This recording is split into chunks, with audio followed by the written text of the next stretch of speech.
들리시나요? 시장에서 돈 빠져나가는 소리가. 네, 기관의 대규모 매도세를 얘기하는 거군요. 지난주에도 기관이 1조 넘게 매도 폭탄을 낸 바 있었고요. 대규모 팔자에 나서면서 코스피가 하루 만에 3,000피 와르르. 자, 약세장 속에서 전방한 업종들을 살펴볼까요?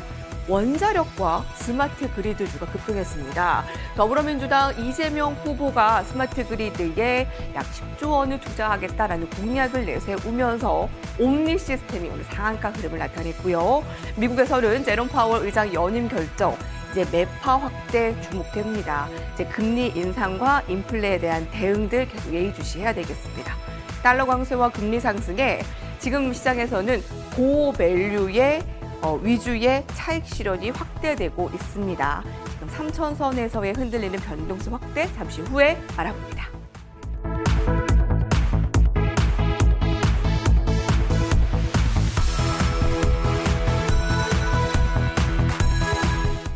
오늘 증시를 보고 좀 아쉬움이 있으셨죠? 3,000선을 다시 한번 회복을 하고 좀 며칠간은 갔어야 되는 게 아니냐 하는데 바로 하루 만에 좀 내주면서 아쉬움을 보였습니다.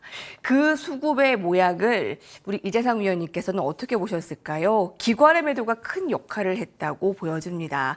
증시를 둘러싼 상황이 비우호적으로 흘러가면서 차익 실현에 대한 분석이 많은데 실적 목표 달성을 위한 기간이 얼마 남지 않은 기간이잖아요. 이제 올해가 얼마 남지 않아서 기관의 매도가 혹시 연말까지 계속 발목을 잡지 않을까 우려가 되는데 어떻게 전망하시나요?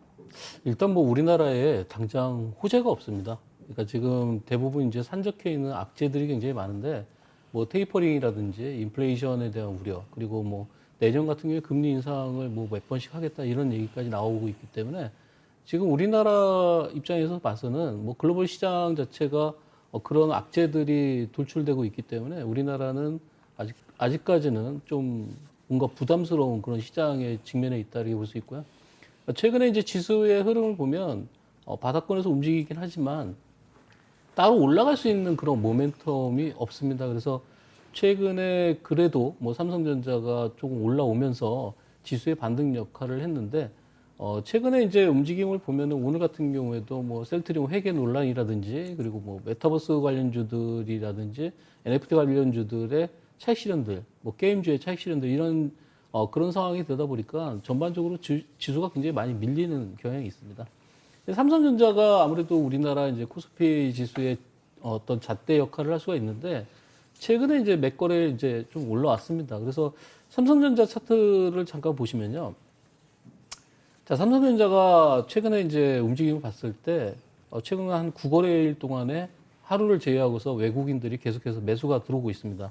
그래서, 지금 뭐 당장 보면은 뭐 7만원대에서 7만 5천원대까지 상승폭을 나타내 줬는데, 이제 과연 이제 매물대가 이제 8만원까지 돼 있는데 거기까지 올라올 수 있느냐, 이런 거에 대해서 우리가 조금은 생각을 해볼 필요가 있습니다.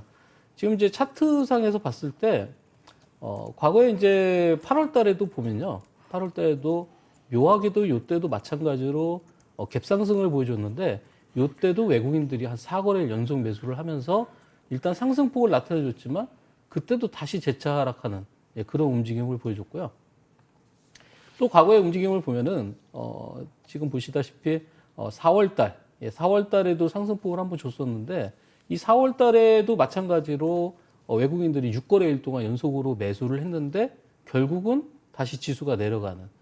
지금 최근의 흐름 자체가 외국인들의 매수가 들어온다고 해서 삼성전자의 삼성전자의 주가가 올라갔지만 거기가 단기적인 어떤 고점에 영향을 주는 그런 경우도 있기 때문에 그런 거를 일단 여러분들이 매매하실 때 좀 경계를 해야 되지 않을까. 그리고 코스피 지수 같은 경우에는 워낙 내려온 상태에서 횡보 구간이 들어섰기 때문에 삼성전자의 움직임과 상관없이 어떤 지수의 박스권을 유지하는 그런 모습을 보이지 않을까 이렇게 보고 있고요. 또 우리나라 같은 경우에는 지금 사실상 뭐 호재는 없지만 우리가 항상 대주주 양도세 문제가 11월, 12월에 되면은 부각이 되기 때문에 매도 물량이 훨씬 더 많이 나오고 있는 그런 상황이지 않을까. 그래서 우리가 12월 28일 기준으로 해서 우리가 10억, 그러니까 한 종목당 온 가족이 뭐 할머니, 할아버지, 손자까지 다 합쳐서 10억만 넘으면은 대주주 조건이 되기 때문에 양도세를 물어야 되기 때문에 그런 면에서 있어서 우리나라 시장이 해외 시장보다 훨씬 더 불리한 면이 있지 않은가 이렇게 보고 있습니다. 그래서 우리가 내일 모레, 그러니까 우리나라 시간으로 목요일 날 새벽에 발표되는 FOMC 결과에 따라서 또 뭔가 출렁임이 있을 수 있는데 사실 FOMC에서 우리가 호재를 기대할 건 없고 일단 어떤 큰 악재가 돌발적인 악재가 나오지 않는 그런 가정하에 우리가 코스피 전략은 박스권을 우리가 유지하면서 거기서 어떤 롱숏 전략을 가져가시는 게 좋지 않을까 이렇게 설명드리도록 하겠습니다. 네, 전략들은 우리 이재상 위원님과 급등화 위원님을 믿고 가시면 되겠습니다.